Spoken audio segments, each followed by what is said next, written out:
Dr. Shahram wears many hats. He is a medical doctor specializing in infectious and tropical medicines, a doctor of naturopathic medicine, and a classical homeopath. As a holistic practitioner practicing for more than 30 years, Dr. Shahram has the ability to deeply read patients and recognize patterns.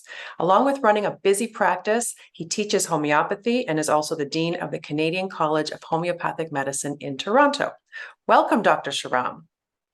Well, thank you, Marcy. It's a pleasure being with you. And thank you for creating the opportunity to be here and talk about homeopathy.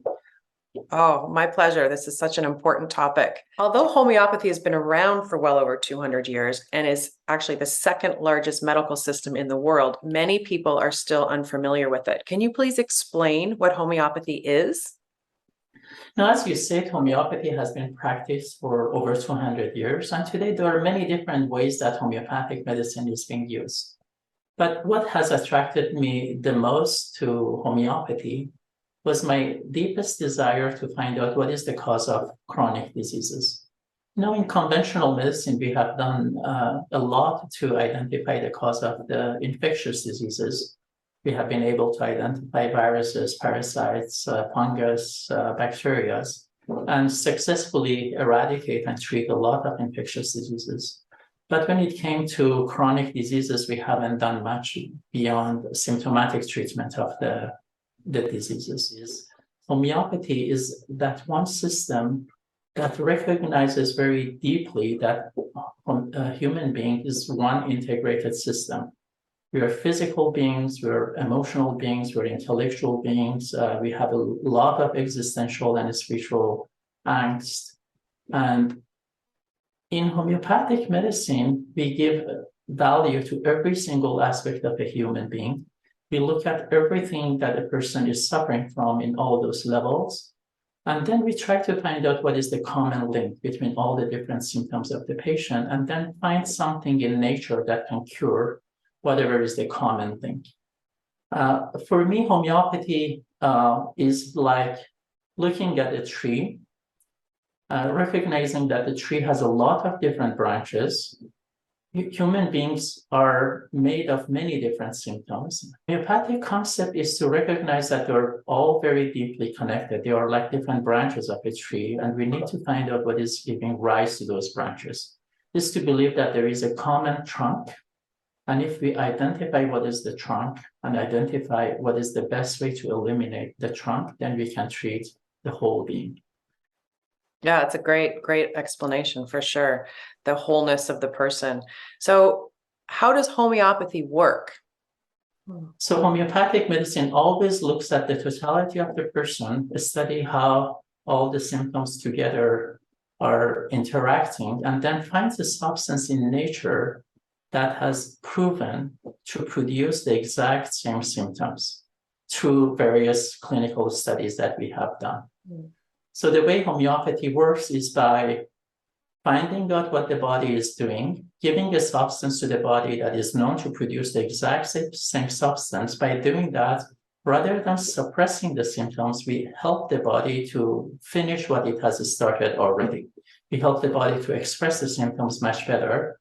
And as the symptoms come to the surface, you will get a tiny bit of aggravation at the beginning. So everything comes to the surface, and then the body starts healing itself.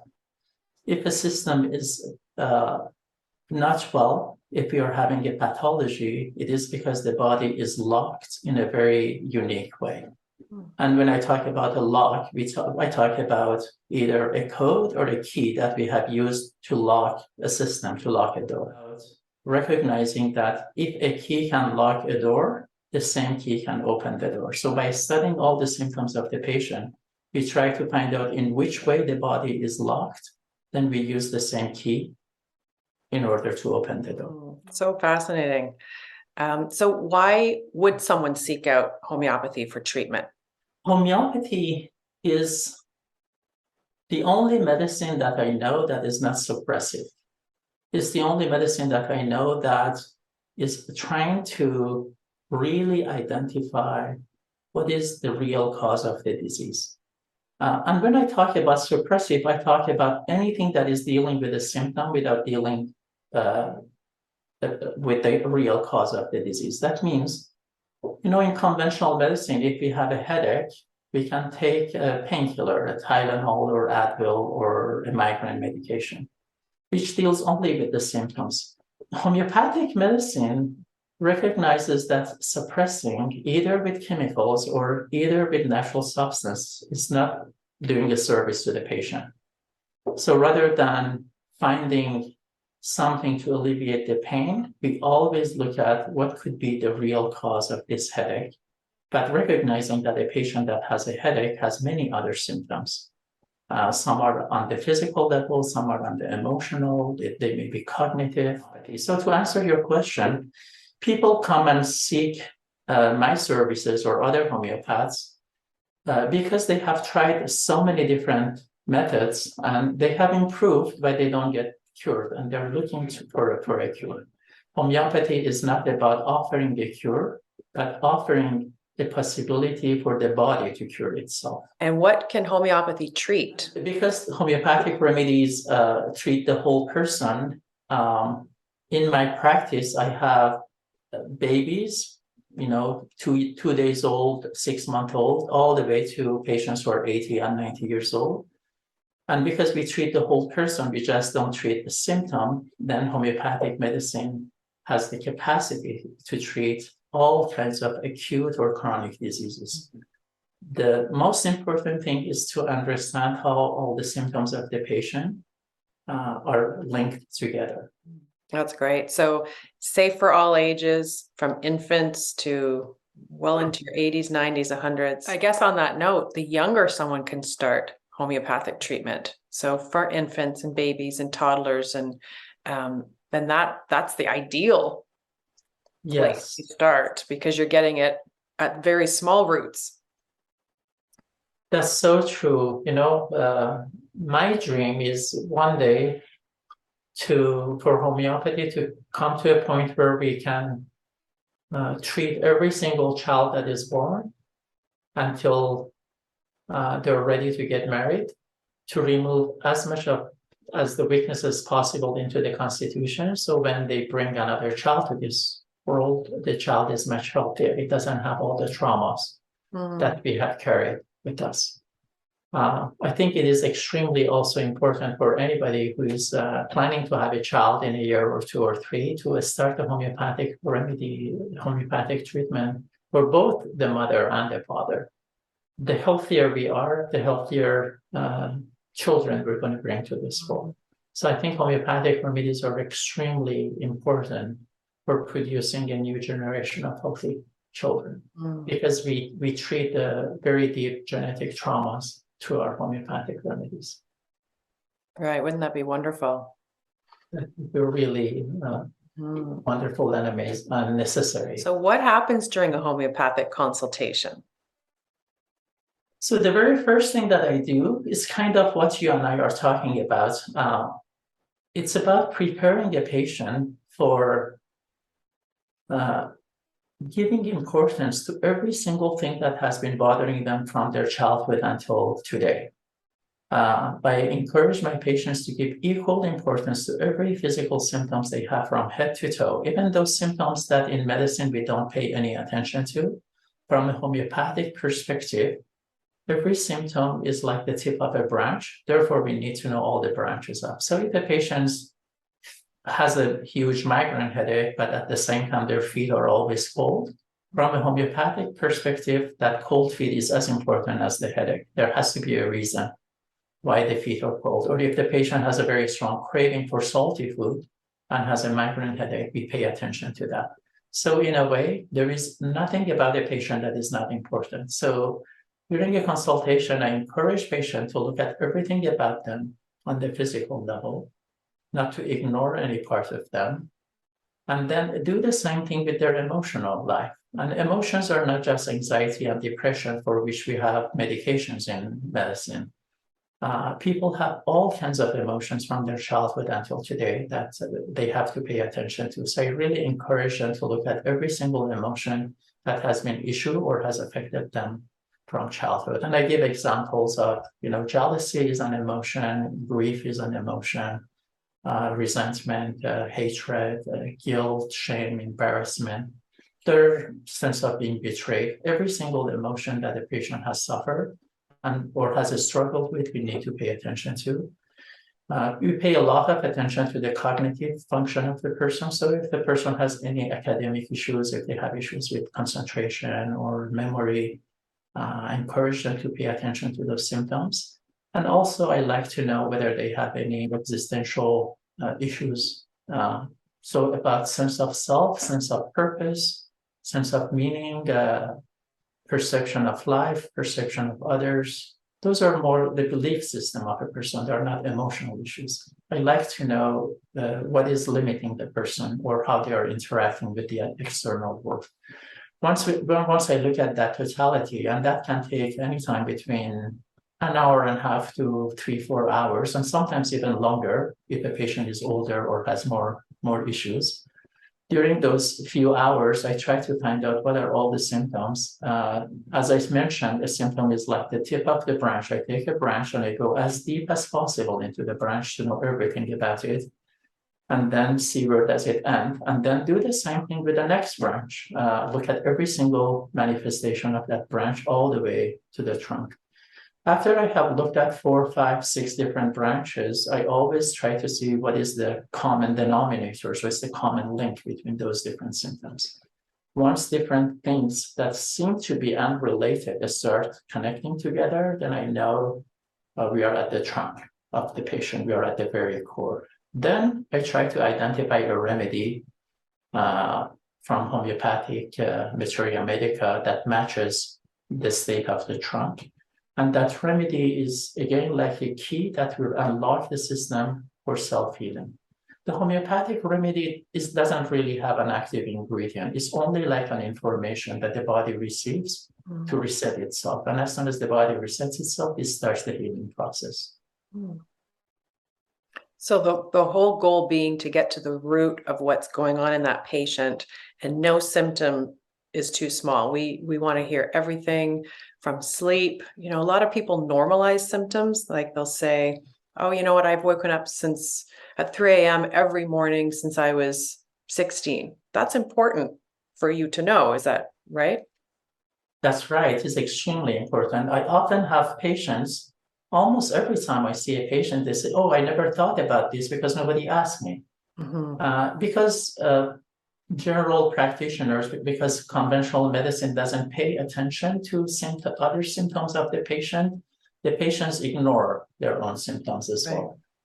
And also most of the time, the patients don't have enough time with their doctors to express every single thing. And conventional medicine really doesn't look at the totality of the person. They are looking at having a diagnosis and treating that diagnosis. So because of that, patients are not trained to pay attention to their dreams as much as they do to their migraine headaches, or to pay attention to their phobias, or to pay attention to the way they interact with heat or cold. Sometimes the smaller symptom of a patient is like the smallest branch, is the closest branch to the trunk. Is maybe the easiest way to find out what is happening at the trunk. So how long does it take to find the real cause and ultimately bring about that healing process? No two people are the same. It's extremely hard to predict. I can tell you about, in average, close to 10 to 15% of my patients, that initial consultation of an hour and a half to 2 is enough to know what needs to be cured in the patient. These are patients who are really lucky, really, because they need a very well-known remedy, a very common remedy. It's so easy to recognize the pattern of that remedy. But I would say that 85% of my patients, because they're unique, the remedy they need is also a very unique remedy. So I would need to spend 2 to 3 hours, sometimes 4 to 5 hours with them over 2, 3, 4 visits, and sometimes over even 1 visit. With my cancer patients, I spend 4 or 5 hours to find out how everything is connected, because I want to find the cause as soon as possible. Then the patient needs to stay with that remedy, repeat it as needed. Whenever the body is locking itself, we need to use the key to unlock it again, until the body learns to not lock itself anymore. So as you mentioned, there are, anywhere from 5,000 to 8,000 and growing homeopathic remedies available. And as a homeopath, it's your job our job to determine which is the right remedy for that patient. Does that remedy that we might select for that patient change over time or evolve, or is it one remedy per patient that's going to tick all the boxes, or what maybe you could just shed a little light on that? Yeah, this is a very important question. It's the questions I always ask myself when I'm sitting in front of a patient. Based on the genetic, the hereditary predisposition, and based on the depth of the pathology, and also everything that has happened in a person's life, all the traumas and all the stresses that they have gone through, people are in different state of health. There have been patients who are very lucky, I could say. They have parents with really great genes. Their childhood has been a very balanced childhood. Everything has been provided to the child, and they're growing. So when I look at those patients, they're actually quite healthy, except for few things in their life that is bothering them. So it's not so much about the depth of the pathology, it's about the complexity of the pathology. So they may still have a very severe migraine headache or very bad asthma, but everything else about them seems to be, so they have a good constitution, except a couple of pathologies. The deeper the genetic trauma, the deeper the childhood trauma, the more remedies a person needs for their healing. Curing a state with a remedy takes quite a long time. So anytime between 6 months to 2 years before one state is completely cured, then you can go after the second state, and then go after the third state. As long as the body is doing its own healing, you have to back off. That's why it is extremely important to give a remedy, and as soon as the body reacts, to stop giving the remedy. Then the body can learn how to do it. For as long as it's doing on its own, we shouldn't interfere. It's only once the body doesn't know how to do it, then you help a bit more. Just like a child who goes up 3 or 4 steps and then they cannot go up anymore, then you give them a tiny bit of push.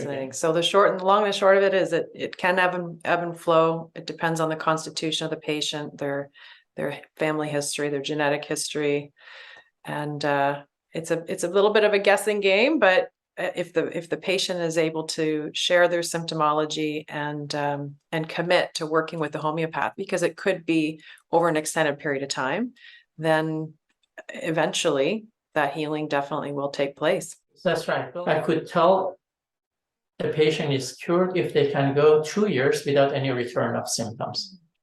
So sometimes even if we think as a homeopath, we've found the perfect remedy for that patient, or we're experimenting with 1 or 2 that we think might work, there's still things in that individual's environment that may block their ability to get to that full healing process, or that place of homeostasis. So we call it an obstacle to cure.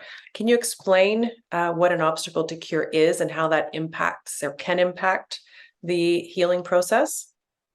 Yes, this is a very important part of healing. So obstacle to cures can be very different from one patient to another based on the sensitivities.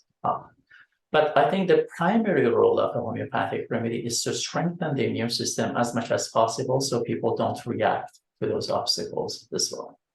So what I mean by that, if a patient came and said, anytime I go and sit in the sun, if I sunbathe, I get a major headache, I could tell them, avoid the sun, but I could also look for why the body reacts with a headache to the sun, because a lot of people can sunbathe without getting a headache.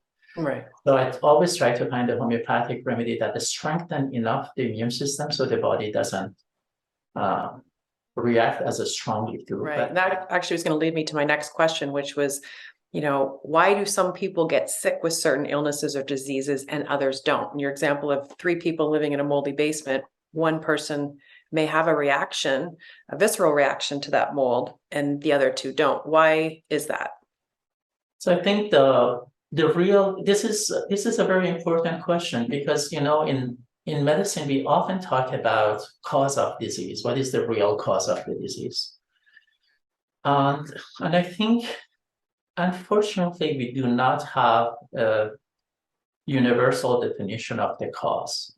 That means each one of us, based on our specialty, based on our expertise, we have a very unique way of looking at the human being, and we think this is the cause. So a very classical example is, again, the headache. Imagine a person having a headache, and he wants to know or she wants to know what is the real cause of the disease. I'm sure if I was a nutritionist, I would look at the diet of the patient as maybe the cause. So I would like to see whether they're sensitive or allergic to certain they eat, or maybe they're not eating something enough, or they're eating something else too much. So from a nutritionist point of view, it's cause becomes your digestive system and what you put in your system. If I was a psychologist, I may believe that it is the emotional, the stresses that a person is going through. If I was a chiropractor, I would look at the spinal health. If I was an acupuncturist, I would look at the chi flow and the blockages in different energetic in the person. An osteopath, a naturopath, a homeopath, a Reiki practitioners, everybody has a different view of what is the cause of the disease. So we have to recognize that any disease can be looked at from many different factors. But in doing so, it is also extremely important to recognize that most of the time, when we tell a patient this is the cause of your disease, it is very likely that what we identify as the cause is only the trigger. It's not the cause. Very often we confuse the trigger for the cause. And when we say we're looking for the cause, we're actually only looking for the triggers. And as long as we work on the triggers, we will never cure a patient. So it is very important for us as homeopath to recognize that triggers are very different than the cause. So to come back to your question, people have different sensitivities to different triggers. The real reason behind that sensitivity has to do with our genetic predispositions and makeup. Every single human being is coming to this world with very specific weaknesses and a strength. This is another reason for why it is so important to look at a human being as a tree as opposed to as a machine, as a car. The mechanistic view of a human being is to look at a human being having a migraine as a separate entity and having asthma as a completely different disease and arthritis as a different disease and eczema as a different disease. As if human beings are made of parts, just the way a car is made of parts. I think that approach of looking at parts works extremely well for my mechanic because I bring my car there and 2 hours later it is fixed and everything is perfect again. But it never works for human beings because we are not made of parts. We have a lot of parts, but we are not made of parts. Human beings are actually made of one cell. We all know what does it take to make a baby. So the sperm, with all its cellular memory and genetic information, meets the egg with all its own cellular memory and genetic information. And once these two fuse together, they create a cell that is everything that we are today. That one cell has a DNA that has all the memory of the past, and it has its own weaknesses and a strength that are built in. So our makeup within that DNA that replicate itself to every single other cell that exists becomes the real reason for why you're so sensitive to certain things and not so sensitive to other things. And then very likely the family that we're born in, because those dispositions exist also in our parents, they encourage and reinforce those patterns of behaviors. So things become very deeply ingrained in us, both because of nature and the nurture, as an environment that we grow up with.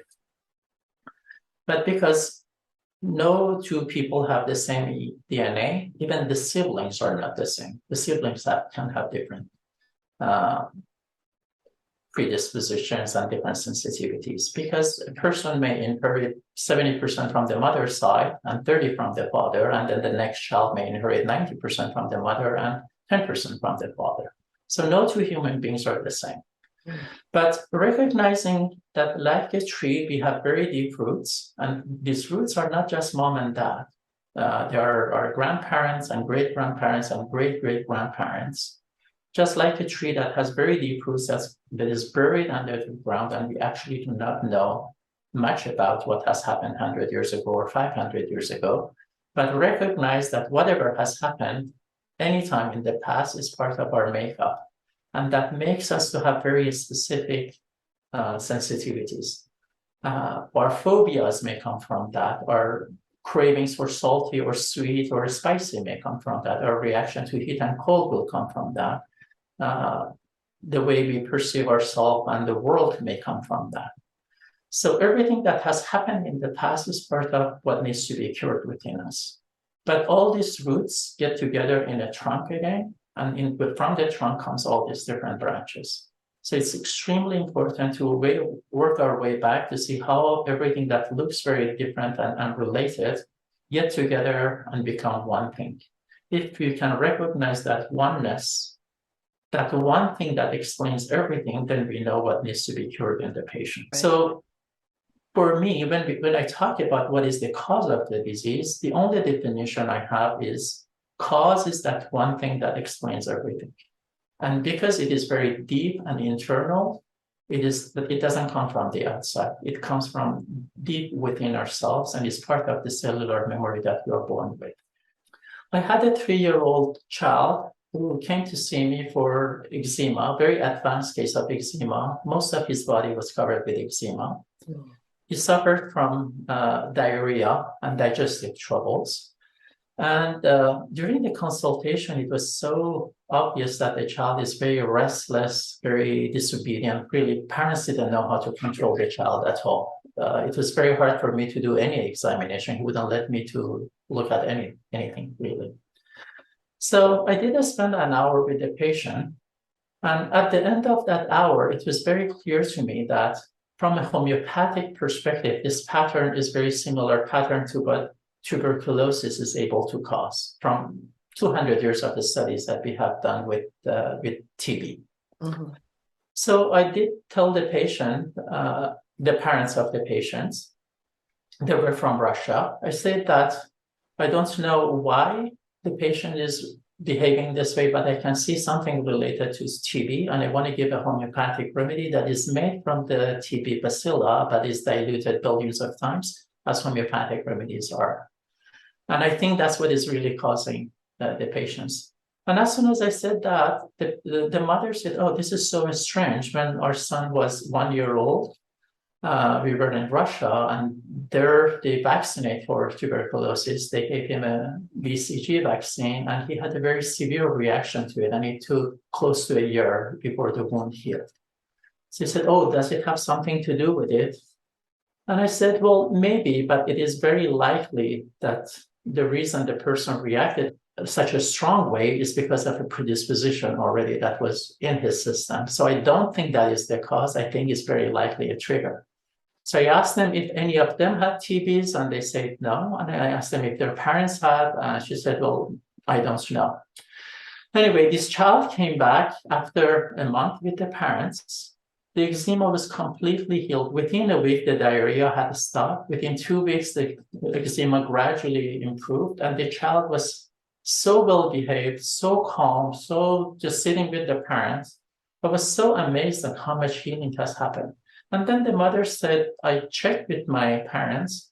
Her mother, when she was 12 years old, almost died of TB. So I think the TB had such a strong effect on the constitution of the grandmother of the child. And then when the child received the BCG, he had an overreaction. And as a result, the body was getting into this inflammatory state. And when I introduced a homeopathic remedy made from the tuberculosis, the body, as if the body recognized, oh, that's what the pathology is. So it started healing itself. Mm-hmm.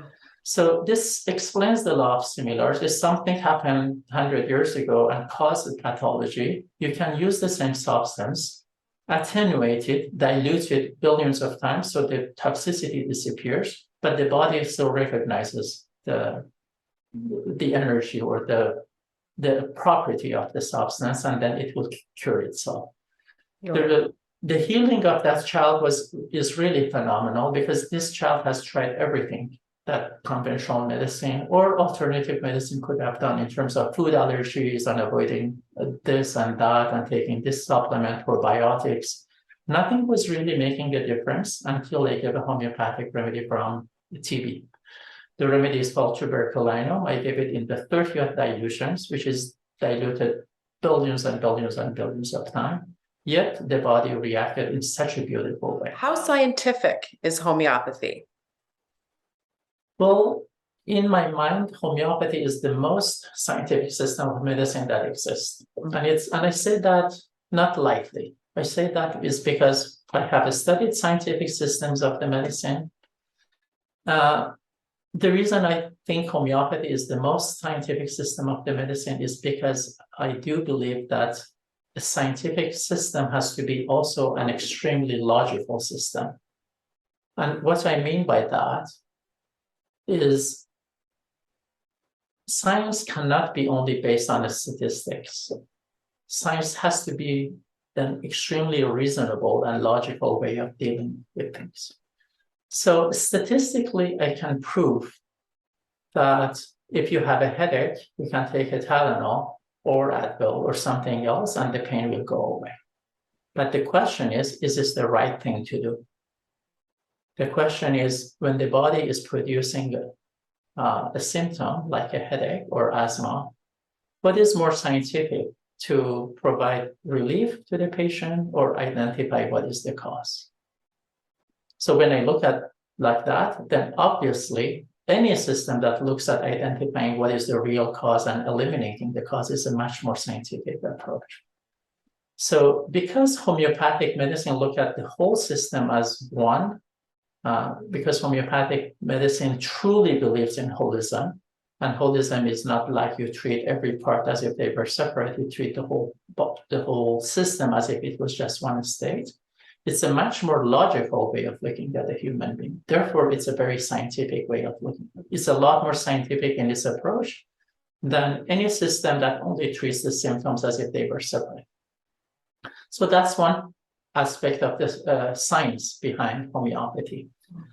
The next aspect of it is the scientific research. That means you put your test, your theory into the test, and you test it over and over and see whether it provides response or not. And because homeopathy has been around for over 200 years, millions of people have been treated with homeopathic remedies.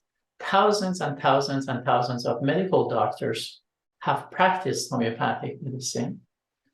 And many of the patients that homeopaths have treated have tried everything else without any success, and homeopathic remedy has been able to cure them.